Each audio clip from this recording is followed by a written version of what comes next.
대한민국 역사에서 1988년은 잊을 수 없는 해입니다. 우리나라에서 처음으로 88 서울올림픽이 열렸기 때문입니다. 국민적 관심 속에 치러진 88 올림픽 시청률은 당시 사상 최고를 기록했습니다. 올림픽이 막을 내린 그해 겨울, 80년대를 살아온 세대라면은 잊을 수 없는 또 하나의 기억이 있습니다. 5.18 민주화운동 진상규명을 위한 청문회, 바로 그것이죠. 처음부터 끝까지 모두 생중계된 청문회 시청률은 무려 64%, 88 서울올림픽 개막식 시청률보다 훨씬 높았습니다. 도대체 무엇이 온 국민을 뜬 눈으로 밤을 새우게 한 걸까요? 알고 싶고 말하고 싶었지만은 아무것도 할 수 없었던 5월 광주의 진실. 1980년 5월 광주에서는 무슨 일이 있었는지 청문회가 열린 그날로 돌아가 보겠습니다. 당시 5월 22일 자위권 발동도 가능하다는 겸사령부의 작전 지침이 실대통을 통해 가달된 것으로 알고 있습니다. 발포 명령을 내린 바는 없습니다. 저는 절대 간여를 안 했습니다. 기간 중에 대금을 한 번도 사용한 적은 없습니다. 무장 헬기로 바로 공격하라는 거죠. 대한민국에서 상식을 가진 사람치고 이 광주에서 이 대량 학살과 무력 행사가 전두환 시의 몰래 관여 없이 행해졌다고 생각하는 사람은 한 1%도 되지 않는다고 생각합니다. 88 올림픽이 막을 내린 지 한 달 뒤 국민들의 눈과 귀는 온통 국회에서 열린 5.18 광주 청문회에 쏠려 있었습니다. 당시만 해도 우리 사회에서 5.18은 폭동이나 사태라는 꼬리표를 단 금기어나 마찬가지였습니다. 수많은 사람들이 죽고 다쳤는데도 제대로 된 진상규명은 없었습니다. 그러나 국민들이 만들어준 13대 국회의 여소야대 정국은 50 비리 청산과 5.18 진상규명에 대한 정치적인 동력을 주기에 충분했죠. 1980년 5월 광주에서는 꽃다운 청춘이, 시민의 생명이, 민주화의 열망이 무너져 내렸습니다. 그렇게 광주의 그날은 기억의 봉인 속으로 사라지는 듯했습니다. 그로부터 8년이 지난 1988년, 오랫동안 묻혀 있었던 진실이 비로소 세상 밖으로 나왔습니다. 폭도의 역사로 광주 사태로 기록됐던 5월 광주의 그날이 국회에서 청문회를 통해 전 국민에게 낱낱이 생중계된 겁니다. 오랫동안 금기의 역사로 남아있었던 5.18 광주 민주화운동. 역사의 뒤안길로 사라질 뻔했던 광주의 그날이 다시 우리 앞에 섰습니다. 1980년 5월 18일, 도대체 광주에서는 무슨 일이 있었던 것일까요? 그날 그 시간, 광주로 돌아가 보겠습니다.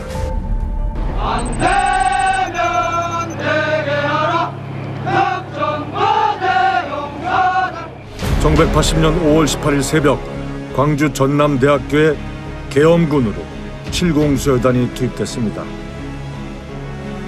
등교하려던 학생들과 교문을 봉쇄하고 막아선 공수부대 간의 정면 대치 상황은 곧바로 충돌로 이어졌습니다. 학교는 학생들의 것이다. 군인들은 물러가라. 물러가라! 물러가라! 돌격 앞으로! 앞으로! 진압 명령과 동시에 공수부대의 무차별적인 진압이 시작됐습니다. 특수훈련을 받은 공수부대, 맨손의 학생들은 속수무책으로 당할 수밖에 없었습니다. 공수부대의 살인적 진압은 학생뿐 아니라 시민들에게도 이어졌습니다. 아무 이유 없이 지나가는 사람들에게까지 곤봉 세례를 퍼부었습니다. 거리에 나와 있는 사람은 전원 체포하라. 시위 가담 여부와는 상관없이 젊은 사람이면 무자비하게 폭행을 가한 뒤 옷을 벗긴 채 포박해 연행했습니다. 그야말로 무차별적이고 잔혹한 진압이었습니다. 하지만 계엄군은 진압 자체를 부인했습니다. 그 시위 학생 가운데에도 다친 사람이 없습니까? 충돌이 없었으니까 체포도 할 수도 없었고 다친 사람도 없는 걸로 알고 있습니다. 하루아침에 날벼락을 맞은 시민들, 광주 시내는 그야말로 아수라장이었습니다. 결국 민간인 사망자까지 나왔습니다. 바로 청각장애인 김경철 씨. 갓 100일을 넘긴 딸을 둔 평범한 가장이었던 김 씨는 평소처럼 친구들과 점심 식사를 하고 집으로 돌아가던 길에 변을 당한 겁니다. 광주의 비극은 그렇게 시작되고 있었습니다. 5월 17일 비상계엄이 전국으로 확대되고 시위대가 이제 거리로 나왔을 때 당시의 계엄군들에게 부여된 명령에 따르면 모든 시민들, 학생을 구별하지 않고 무차별적으로 구타하고 시위대가 감히 계엄군들, 진압군에게 대항하지 못할 정도의 이력을 보이는 이게 이제 충정 훈련 매뉴얼에 따른 조치였거든요. 그래서 이제 80년 당시에 5월 18일, 19일, 20일 시위에 처음부터 시민들이 시위에 나섰던 게 아니라 학생들을 너무 무자비하게 구타하니까 그걸 말렸던 거죠. 어른들이니까. 근데 말렸던 시민들도 계엄군이 무자비하게 구타하고. 자, 그러다 보니까 이러다 우리 그 학생은 물론 시민들, 우리 지역의 공동체 구성원들이 다 죽게 생겼다. 그래서 거기에 우리가 이제 집단적으로 대응해야 된다. 뭐 이렇게 이제 시위에 나서게 된 배경이 되는 거죠. 시민 여러분, 그런 폭도를 소탕하기 위해 시민에 준비하였습니다. 시민은 놀라지 마십시오. 시민은 거리로 나오지 마십시오. 시민은 거리로 나오지 마십시오. 문을 꼭 닫으시고 집 안에 계십시오. 멀쩡한 시민들이 어느새 폭도가 돼 있었습니다. 계엄군의 살인적인 진압에 분노한 광주 시민들은 다음 날인 5월 19일 가게 문도 닫고 출근도 포기한 채 금남로로 모여들었습니다. 상황이 급박하게 돌아가자 오후엔 계엄군도 추가 투입됐습니다. 1천여 명의 11 공수여단에 이어 3개 대대 병력이 추가로 투입되면서 진압은 더욱 잔혹해졌습니다. 작전명 화려한 휴가. 계엄군은 살상용 곤봉을 들고 무차별적으로 진압했습니다. 살인적인 진압으로 수많은 시민들이 죽거나 다쳤습니다. 어느새 계엄군의 손엔 대검이 들려져 있었습니다. 대한민국 국군이 무고한 시민들에게 대검을 들이댄 것입니다.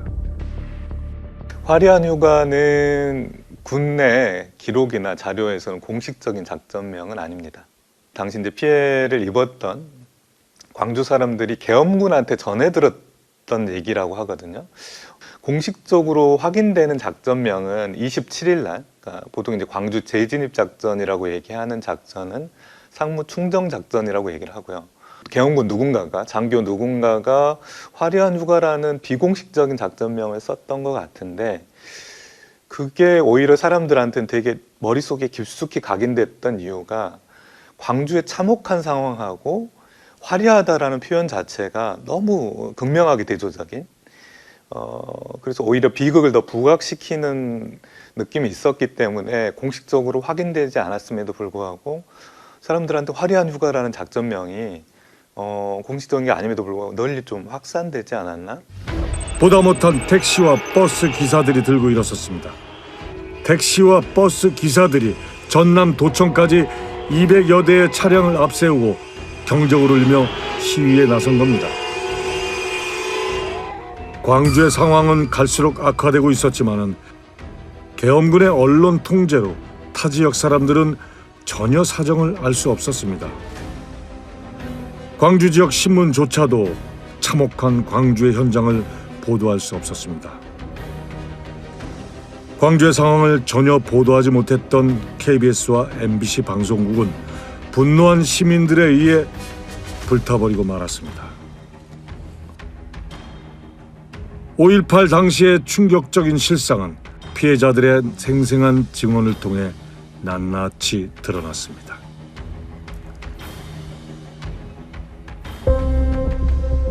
지금부터 송암동 일대에서 계엄군에 의해 무참하게 양민이 살해된 현장에 대한 검증을 시작하겠습니다.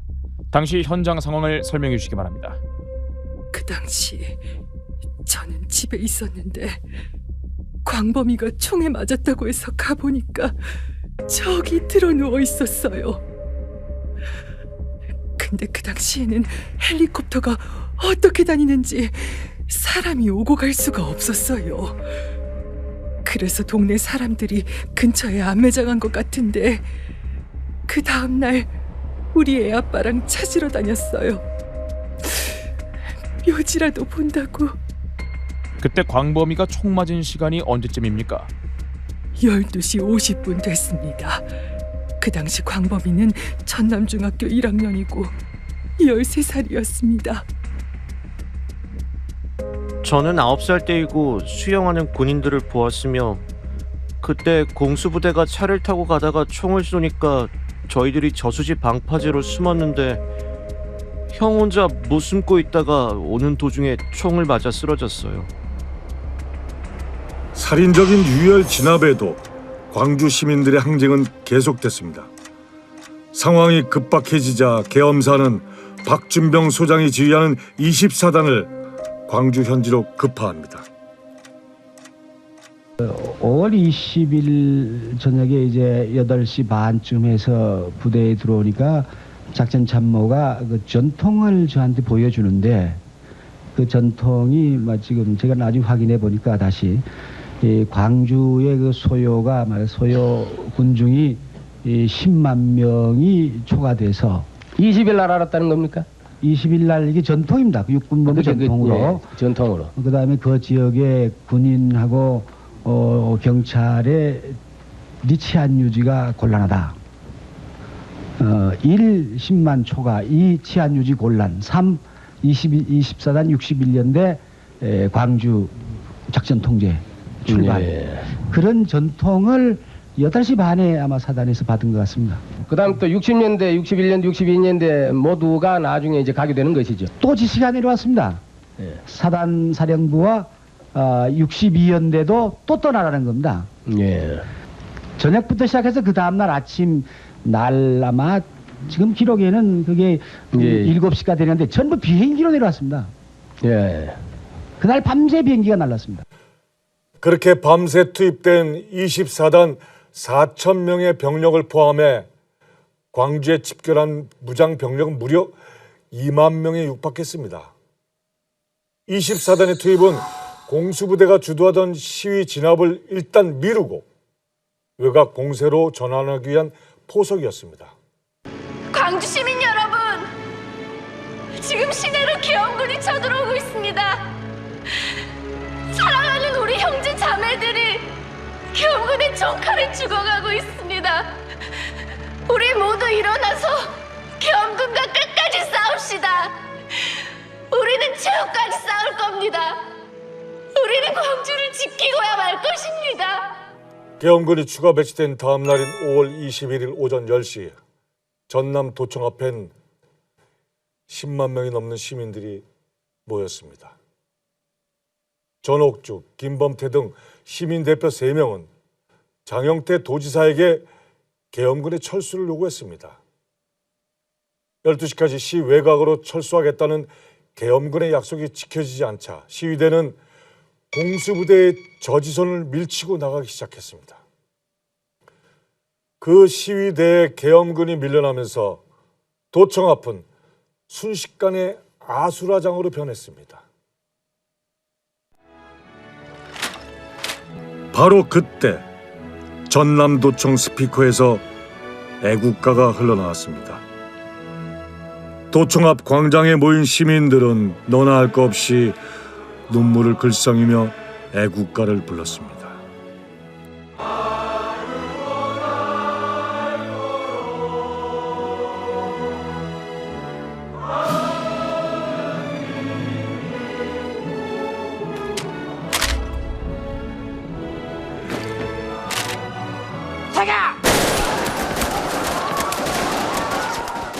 결국 계엄군의 집단 발포가 시작됐습니다. 시위대를 향한 조준 사격을 한 겁니다. 수많은 시민들이 꽃잎처럼 쓰러졌습니다. 광주 시민이 부른 애국가는 잔혹한 총성 속으로 묻혀갔습니다. 도청합회의 경우라는 것은 이것은 어디까지나 정당 방어다, 정당 방위다. 저는 이렇게 생각이 듭니다. 광주 120여 개의 개인 병원과 3개의 종합병원에는 감당할 수 없을 정도로 많은 사상자들이 밀려들었습니다. 차디찬 주검이 된 청춘들이 말없이 누워 있었습니다. 그날 광주는 비탄과 통곡의 도시였습니다. 무고한 시민들을 향한 계엄군의 무차별 발포 소식에 광주 시민들은 분노했습니다. 계엄군의 살인적인 진압에 대항하기 위해 시민들은 무장을 감행합니다. 아세아 자동차 공장 등 방위산업체에서 260여 대의 차량을 몰고 나온 시민들은 총과 실탄을 확보해 시민들에게 나눠줍니다. 그들은 스스로를 시민군으로 불렀습니다. 시민 봉기가 무장투쟁으로 전환된 것이었습니다. 1980년 5월 21일 오후 6시 마침내 시민군이 도청을 점령합니다. 예상치 못한 저항에 계엄군은 일단 광주 외곽으로 후퇴합니다. 그러면서 광주를 완전 봉쇄해 광주 시민들은 철저하게 고립됐습니다. 서울에서 목포와 광주로 떠나던 고속버스도 어제 오전 9시부터 다니지 않고 정오까지만 운행해서 전라남도로 들어가는 모든 육로가 사실상 막혀 있습니다. 계엄군은 사태가 악화된 것이 외부 폭도들의 선동에 의한 것이라고 호도하고 계엄 사령관까지 나서서 시민들을 위협했습니다. 경고 1. 지난 18일에 발생한 광주 지역 난동은 치안 유지를 매우 어지럽게 하고 있으며 계엄군은 폭력으로 치안 유지를 어지럽히는 행위에 대하여는 부득이 자유를 위해 필요한 조치를 취할 수 있는 권한을 보유하고 있음을 경고합니다. 본인들이 행했던 권력 찬탈의 과정들 속에서 자국의 국민을 상대로 군대가 발포를 하고 대검을 사용하고 헬기를 사격을 하는 등등. 그래서 실제 80년 5월 당시에 광주의 소식이 처음 알려진 게 5월 21일, 22일이거든요. 그 전까지는 보도를 통제하고 언론을 통제하다 보니까 광주의 소식이 전혀 알려지지 않았고 본인들이 저질렀던 범죄 행위를 이게 이제 호도를 해야 되는데 당시에는 분단체계 그다음에 반공 이데올로기가 행행했던 시대였기 때문에 본인들의 잘못을 북한군의 사주 그다음에 폭동으로 호도하는 레토릭으로 사용을 했던 거죠. 신군부는 당시 광주 항쟁을 일부 불순분자와 폭도들이 일으킨 광주 사태로 불렀습니다. 철저하게 고립된 광주의 모습을 제대로 기록하고 알린 것은 외신들 뿐이었습니다. 미국과 일본, 유럽의 언론들이 은폐된 광주의 진실을 전 세계에 알렸습니다. 정부는 광주 민주화 운동의 원인 공산주의 선동에 의한 것이라고 왜곡함으로써 시위가 계엄령 반대와 군부의 과잉 진압 때문에 일어났다는 것을 숨기려 하고 있습니다. 광주에서 CBS 뉴스 브루스 더닝이었습니다. 옛 전남 도청을 마주하고 있는 10층 높이의 전일 빌딩은 헬기 사격의 목격자이기도 합니다. 건물 외벽과 내부에는 당시 진압군이 민간인을 무차별 공격했던 흔적들이 생생하게 남아 있습니다. 무장하지 않은 시민을 상대로 해서 군대가 헬기를 동원해서 사격을 했다. 이건 이제 그 당시의 계엄군이 얼마나 잔혹하게 시민들을 진압했는지를 보여주는 첫 번째 상징적인 거죠. 또 하나는 80년 5월에 진실을 은폐해 왔던 거죠. 88년 국회 청문회에서 처음 이제 헬기 사격이 공론화되거든요. 조비오 신부님이 헬기 사격을 목격했다라고 이야기하니까 모든 언론을 동원해서 그 다음에 당시에 전두환 신군부 내지는 그 계엄군들이 다들 있을 수가 없는 일이다. 있을 수가 없는 일을 했다라고 주장하는 사람들, 저 사람들이 문제다. 그러면서 선동한다라고 이야기했거든요. 그리고 증거를 가져와라. 80년 5월의 진실을 은폐하는 방식이었거든요. 가해자가 피해자에게 피해 사실을 입증하라고 요구하고 피해 사실이 입증이 안 되면 쟁점의 영역으로 가져가고 그런 일이 없었다라고 호도해 왔던 것을 실은 이제 헬기 사격이 잘 보여주는 거죠. 국과수의 전일 빌딩 타는 감정과 광주 외곽에서 발견된 헬기 기총 소사의 증거물인 탄피, 그리고 가해자들의 처벌과 보상에 관한 문서, 사진, 영상 등 4,271권의 기록 문서철과 필름 2017개. 이 모든 증거들은 광주 유혈 진압의 진범으로 전두환과 신군부를 지목하고 있습니다. 광주는 그는 총기를 들고 일어나는 하나의 그 폭동이야. 내가 그 광주 사태를 진압한 사람으로 그래 몰고 갔다. 그거 대도 않은 소리지. 계엄군이 외곽으로 후퇴한 5월 22일부터 광주에는 짧은 자유와 휴식이 찾아왔습니다. 당시 광주 시내에는 온갖 유언비어가 나돌았지만은 시민군이 치안을 막고 시민들은 스스로 자치 질서를 유지했습니다. 이 시기를 해방 광주라고 부릅니다. 물론 민주화 요구와 평화 시위는 계속 이어졌습니다. 수습대책위원회는 대표단을 구성해 계엄사령부와 협상에 나서기도 했죠. 일부 시민들은 무기를 자진 반납하기도 했지만은 대부분은 끝까지 싸울 것을 주장했습니다. 여러 차례 집회와 대책회의 끝에 시민군 지도부는 결국 무장투쟁을 계속하는 것으로 의견을 모았습니다. 많은 학생들도 지도부와 뜻을 함께하며 투쟁 대열에 합류했습니다.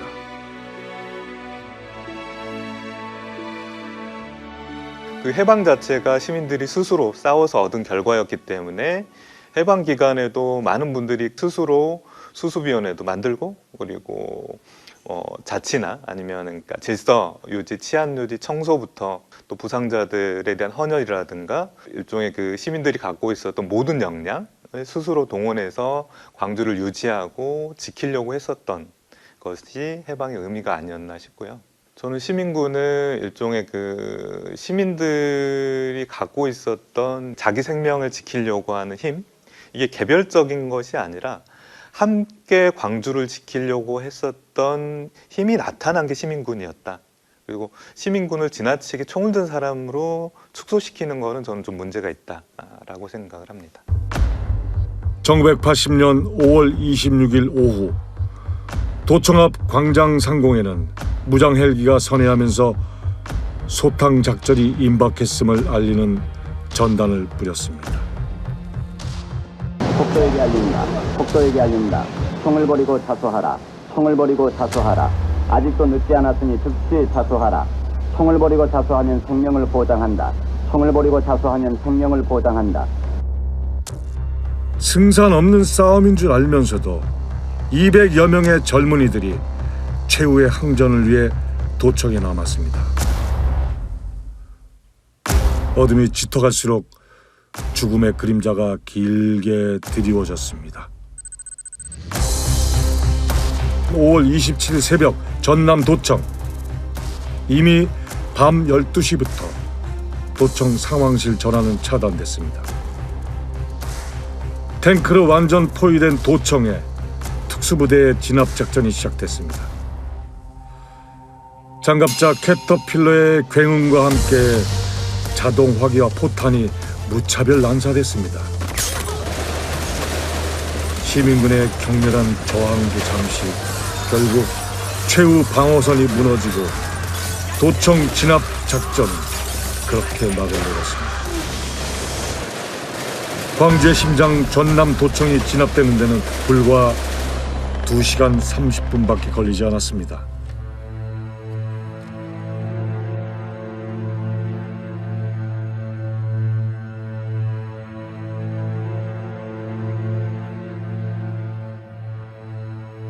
전남북 계엄분소에서 알리는 말씀입니다. 6시 현재 작전 결과입니다. 민간인 피해는 하나도 없었습니다. 폭도들은 생포 207명, 사망 2명입니다. 1980년 5월 18일부터 5월 27일까지 열흘간의 시민 항쟁이 그렇게 참혹한 막을 내렸습니다. 무고한 시민과의 전쟁에 대한민국 국군이 투입됐습니다. 광주는 지상의 지옥, 피와 통곡의 도시였습니다.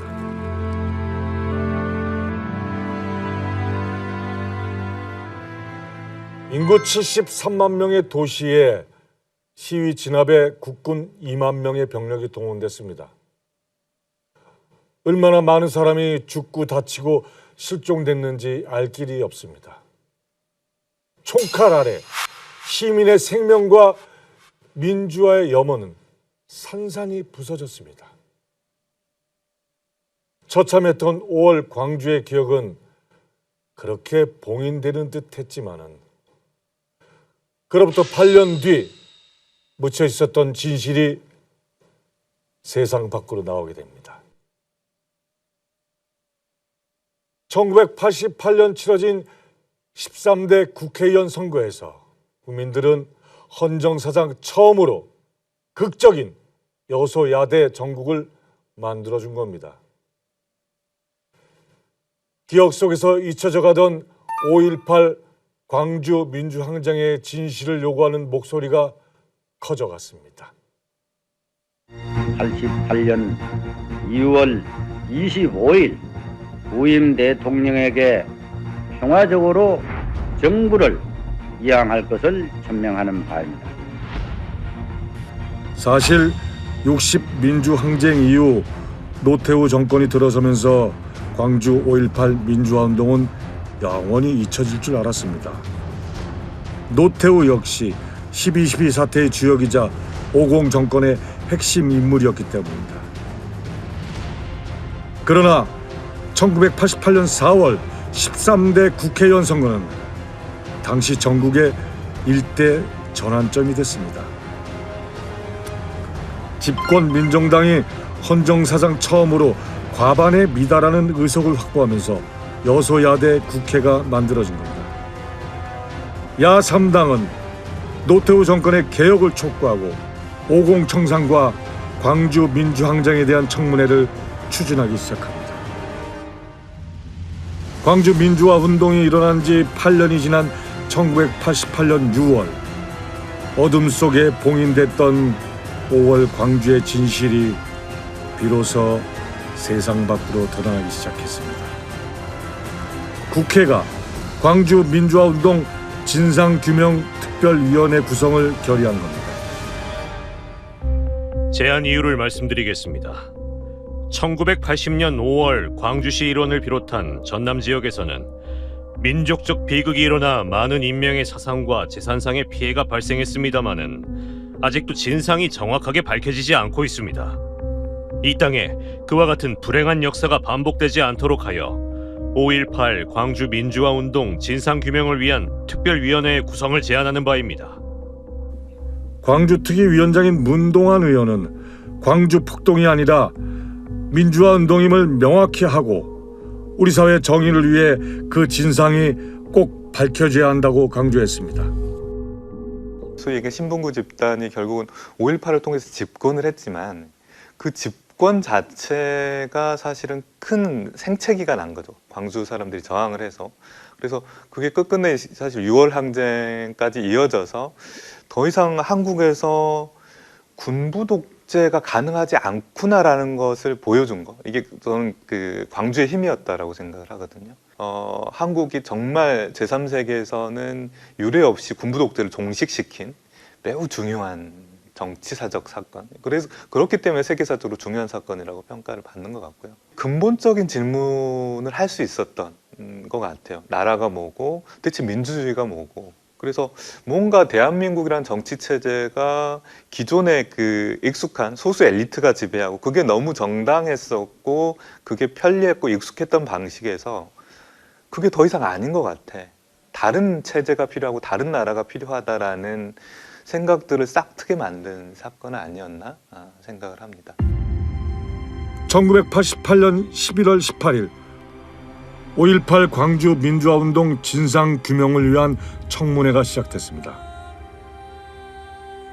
폭동 사태 등으로 불리며 오랫동안 금단의 영역으로 남아있던 5.18의 실체가 세상에 드러난 날, 국민들도 뜬 눈으로 밤을 지새우며 청문회를 지켜봤습니다. 청문회의 첫 번째 증인은 김대중 평화민주당 총재였습니다. 군사 정권의 탄압으로 온갖 고초를 당한 그는 5.18 유혈 진압의 최종 책임자로 전두환을 지목했습니다. 근 열흘 동안 광주에서 그런 엄청난 무력 행사가, 그런 잔인한 학살 행위가 행해졌는데 당시의 실권자인 전두환 씨가 몰랐다는 것은 말이 안 됩니다. 청문회 증인으로 출석한 5.18 관련자들은 한결같이 발포 명령에 대해 부인했습니다. 심지어는 무력 진압에 대해 정당한 방어였음을 주장했습니다. 무고한 시민들을 향해 발포 명령을 내린 사람은 아무도 없었습니다. 누구도 수많은 희생에 대한 진정한 사과와 반성은 없었습니다. 변명과 함구로 일관하는 이들에게 국민들은 커다란 실망과 분노를 금치 못했습니다. 발포 명령을 내린 바는 없습니다. 근데 광주에서는 발포란 사실은 있죠? 있었겠죠. 있죠? 그 어느 부대가 언제 어디에서 발포를 했는지 말씀해 보십시오. 그와 같은 세부 사항은 제가 파악할 수 없는 말단부대 말단부대 사건입니다. 저는 절대 간여를 안 했습니다. 광주 사람이 미워서 약한 아녀자를 쏘고 어린애를 쏘고 할 나는 대한민국 국군은 여자리에 없다고 생각합니다. 그 사람들도 자기 나름대로의 국법 질서와 사회 질서를 회복시킨다 하는 뜻에서 부여된 임무를 수행을 했다고 생각합니다. 7공수에서는 분명히 총검 진압을 안 했다고 했죠? 예, 그렇습니다. 분명합니까? 예. 육군본부 전교사 작전 상황일지 1980년 5월 18일 20시 15분 7공수 총검 진압. 문을 확인하세요. 7공수 총검 진압 어떻게 된 겁니까? 이 문서는 육군본부 문서가 아니고 어디 다른 무슨 괴 문서입니까? 증인 답변하세요. 저희들은 분명히 대검이나 총검으로 진압했는 일이 없다고 분명히 말씀드릴 수가 있는 것이 그 작전이 끝나고 회의를 했고 거기에서 보고가 있었습니다. 그래서 저는 없는 것으로 지금 현재 알고 있습니다. 광주 조남 양민 학살 사건입니다. 이 학살 사건은 증인 여기 보세요. 이거 심중한 문제입니다. 증인은 이 역사적인 사실을 안 보십니까? 그거 봐도 잘 보이지도 않습니다. 안 보이십니까? 그러면 그런 글씨를 제가 어떻게 국민은 보고 계십니다. 보입니까? 그럼 더 크게 만들어 오시던가요? 예, 좀 보세요. 그럼 안경을 써보시죠. 지금 안경을 벗고 계신데 증인의 부하들이 여기 매복하고 있다가 집중 사격을 했습니다. 그래서 현장에서 15명이 직사를 하고 거기에 3명이 현장에서 붙들립니다. 저는 믿지 않습니다. 양민을 그렇게 묶어놓고 사람을 죽인다든가 찔러 죽인다든가 하는 것은 저는 믿을 수가 없습니다. 88년 국회 청문회 당시에 전두환 그리고 노태우 이 신군부가 어떤 형태를 했냐면 대응 조직을 꾸렸던 거죠. 그래서 그게 이제 5.11 연구위원회죠. 5.11 연구위원회를 범정부 차원에서 구성을 하고 청문회가 개최가 되면 청문회에 나갈 증인들을 미리 본인들이 세팅했던 청문회와 똑같은 공간을 모 호텔에 방송 장비까지 다 꾸려서 여당에서 야당의 질문지를 미리 확보하고 그 질문지에 따라서 청문회에 나갈 개헌군들이 똑같이 발언을 했던 거죠. 이들이 가서 발언했던 부분들은 기획된 내용들을 기획된 방식대로 스크립트에 따라서 그냥 그 배우가 재연 배우처럼 가서 그냥 연극하고 나온 거예요. 그 사실을 2017년까지 우리가 몰랐다는 거. 이제 남은 건 당시 군부를 장악하고 권력의 정점에 있었던 전두환에게 광주의 진실을 직접 묻는 것뿐. 하지만 상황은 녹록지 않았습니다. 청문회가 시작됐을 무렵 전두환은 5공화국 비리에 대한 대국민 사과와 함께 백담사로 유배 아닌 유배를 떠났기 때문입니다.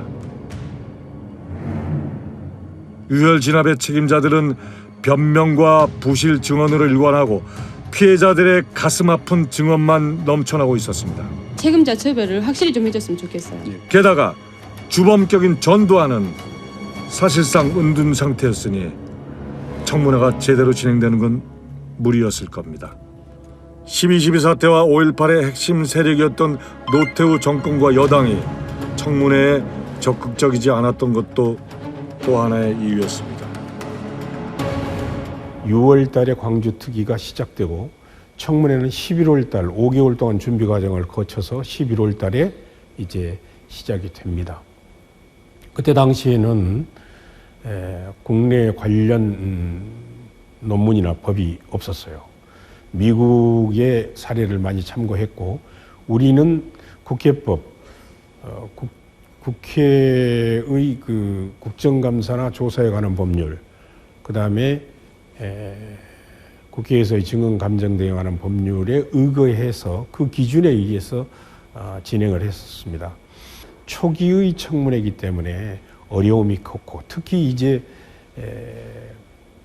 증인의 확정, 출석 여부, 증인 신문서, 증인 신문 시간 배정 이런 것들에 있어서 처음 해본 일이어서 굉장히 어려움이 많았었습니다.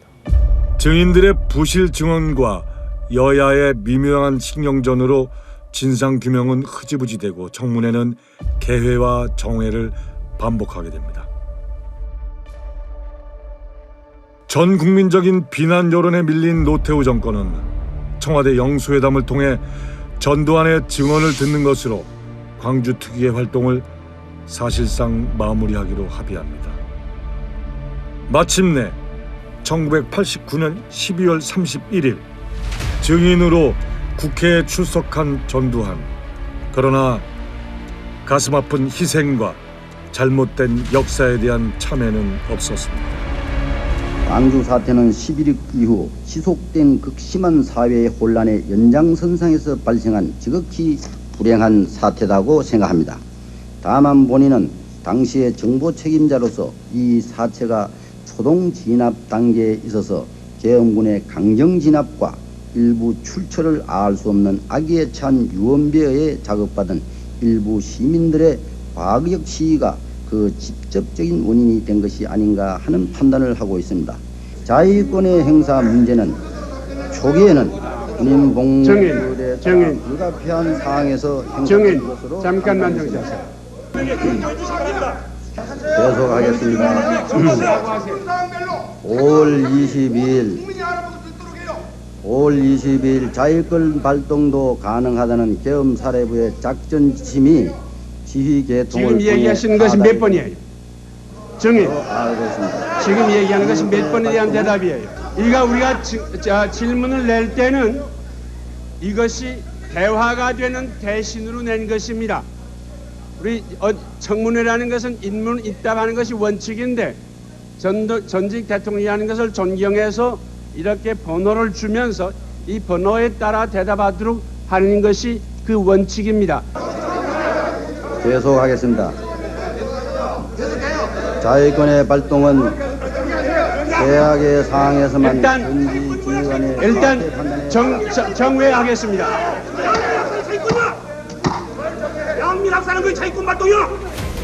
문동환 위원장의 제지에도 전두환은 일방적으로 준비한 원고를 읽어 내려갔습니다. 뻔뻔한 변명에 분을 참지 못한 의원들은 자리를 박차고 일어났습니다. 순식간에 청문회장은 아수라장이 됐습니다.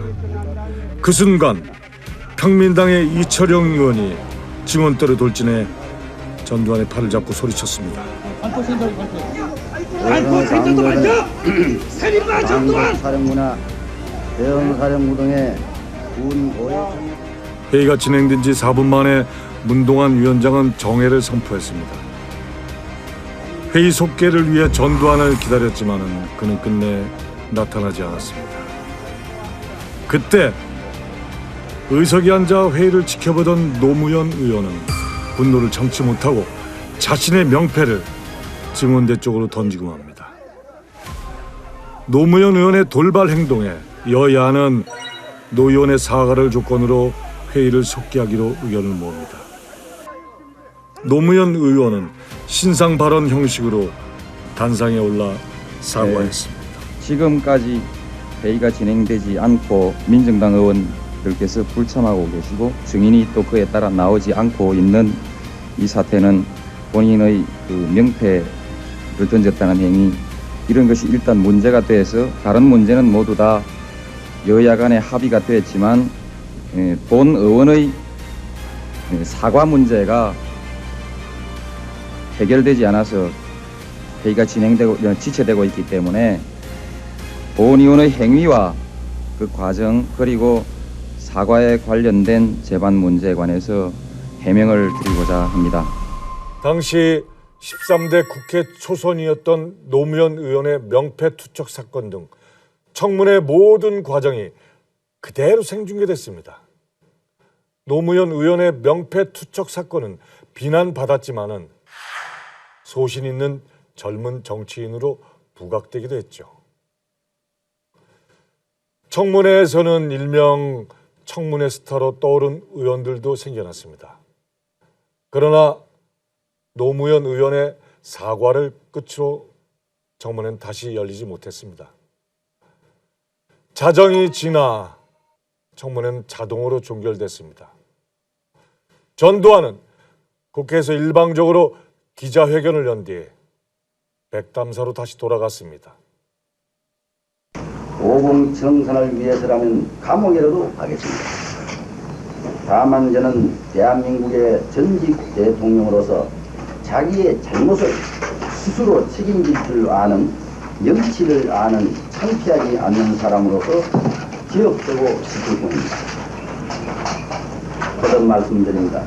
국민 여러분이 내리시는 것이라면 죽음의 약사발도 달게 받겠습니다. 결국 5.18 광주특위는 전두환의 증언을 듣는 것으로 사실상 활동을 마감했습니다. 결국 이듬해인 1989년 1월 5.18 진상규명특별위원회는 활동 종결을 선언하고 청문회 역시 무기한 연기됐습니다.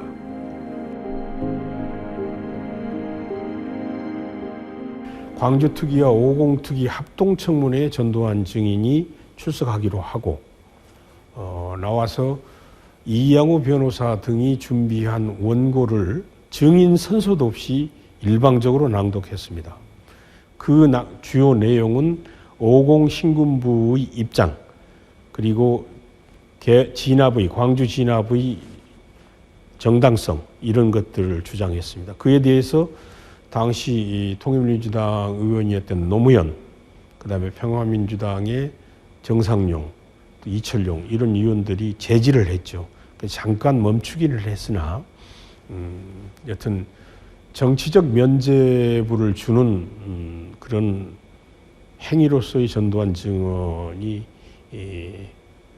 끝났고, 그것을 끝으로 해서 광주특위는 40여 차례의 소집 요구에도 불구하고 민정당이나 그 이후로 3당 합당으로 출범한 민자당은 응하지 않았습니다. 그래서 13대 국회 임기 말로 자동 폐기가 광주특위는 돼서 더 이상 이제 국회의 본회의에서 채택하기로 되어 있는 광주특위 보고서도 채택하지 못하고 속기록만 남아있는, 어떻게 보면 국회 5점으로 남아있습니다.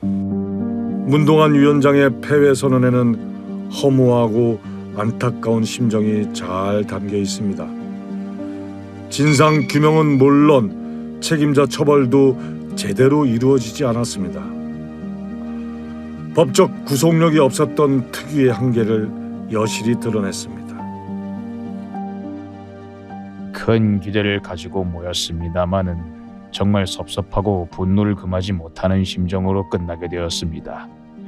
80년대 초에 이렇게 무참한 비극을 창출한 주역이 와서 회피하고 위증하고 거절을 하고 돌아갔고, 우리 사정당 가운데서도 가장 큰 민정당이 오히려 그를 옹호하는 듯한 행위로 시종일관했고, 이런 가운데서 회의가 끝나게 된 것은 대단히 유감스럽습니다.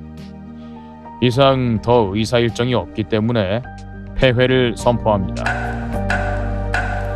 18년 만에 처음으로 가려졌던 광주의 진실이 국민한테 공개되는 것이었죠.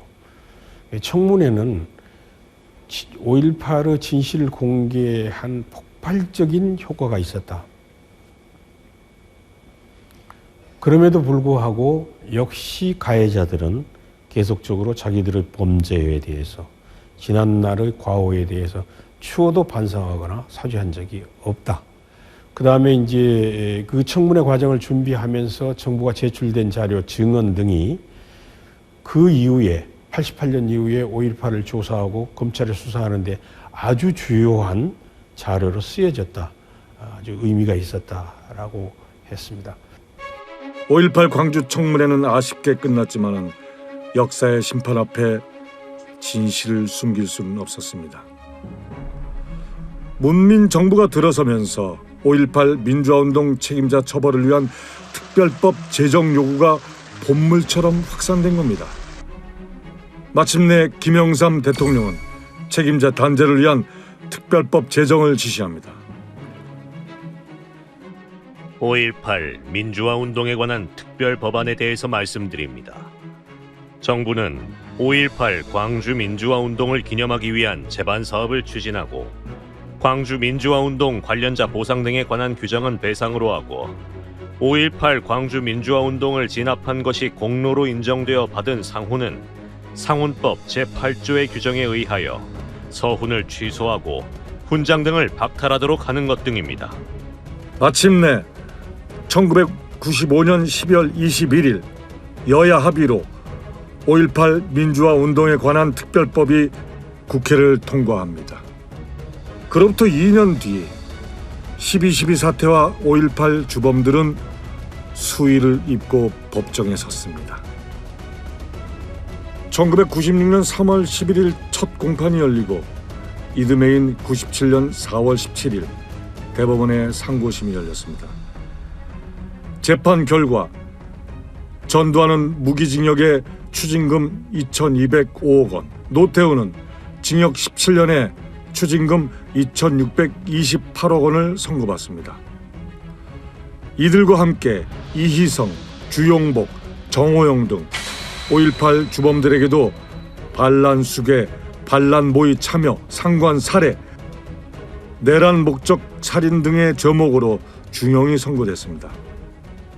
당시 대법원의 최종 판결문입니다.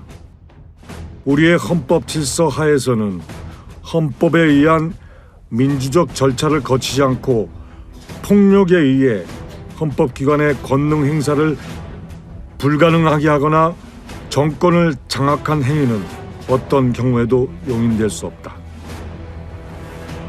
12.12 사태와 5.18의 주범들이 준엄한 사법적 심판을 받았습니다. 17년 만에 비로소 성공한 쿠데타도 처벌된다 라는 선례와 함께 과거 청산은 막을 내렸습니다. 정치적 타협이 이루어진 거죠.